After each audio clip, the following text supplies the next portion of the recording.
Red book అంటే చట్టాన్ని ఉల్లంఘించిన వారిని చట్ట ప్రకారం శిక్షించడమని మంత్రి లోకేష్ స్పష్టం చేశారు. రాష్ట్రంలో రెడ్ బుక్ పాలన నడుస్తుందన్న వైసీపీ విమర్శలపై ఆయన స్పందించారు. ప్రజలు కూడా చట్టాన్ని ఉల్లంఘించిన వారిని శిక్ష పడాలని తీర్పునిచ్చారు. జోగి రమేష్ కుమారుడు భూమి కబ్జా చేశాడు, వదిలేయాలా అని లోకేష్ అడిగారు. రేపు లిక్కర్ స్కామ్ మీద చర్యలు ఉంటాయి, ప్రతి స్కామ్ మీద చట్ట ప్రకారం చర్యలు ఉంటాయని పేర్కొన్నారు.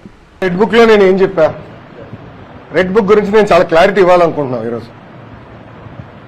నా ప్రతి స్పీచ్ చూడండి, ఎవరైతే చట్టాలు ఉల్లంఘించి కార్యకర్తల్ని ప్రజల్ని ఇబ్బంది పెట్టారో వాళ్ళని నేను వదిలిపెట్టాను అని స్పష్టంగా హామీ ఇచ్చాను. మళ్ళీ రిపీట్ చేస్తున్నా, చట్టాలు ఉల్లంఘించిన ఓకే.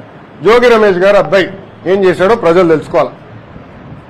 అగ్రిగోల్డ్ భూమి పత్రాలు తీసుకుని ఫేక్ పత్రాలు సృష్టించి అతని పేరుపై ట్రాన్స్ఫర్ చేసుకుని అమ్మేశాడు.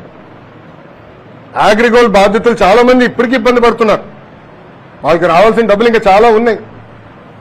అగ్రిగోల్డ్ భూములపైన ఫేక్ పత్రాలు సృష్టించి అమ్మేశాడు, డబ్బులు సంపాదించాడు. అంటే యాక్షన్ తీసుకోకూడదా తెలుగుదేశం, జనసేన, భారతీయ జనతా పార్టీ ప్రభుత్వం? రేపు లిక్కర్లో కూడా యాక్షన్ తీసుకుంటాం, ఇసుక దండాల్లో కూడా యాక్షన్ తీసుకుంటాం.